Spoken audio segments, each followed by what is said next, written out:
Ito yung steel black na budget friendly. Ito yung pricey na chrome bore.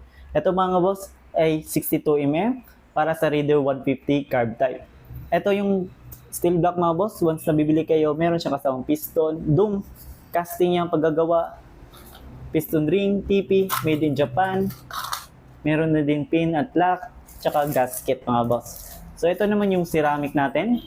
Ayan. So ceramic. Ito yung chrome na ceramic coated. Yan, less absorb sa init. Once na bibili kayo, meron siyang dome piston. Forged yan. Hindi lang isa mga boss. Meron pang extra piston. Flat piston. Yan yung kagandaan nitong chrome bore kung bibili kayo. So yung piston ring, TP, made in Japan. Gasket. Free stickers. Yun po yung lahat ng para sa chrome. So ito mga boss, available sa shop. 62mm para sa steel black. Ito naman sa chrome, 62 para sa Raider 150 carb. Para yung carb to mga boss, Raider 150. Kung interesado ka, message lang po.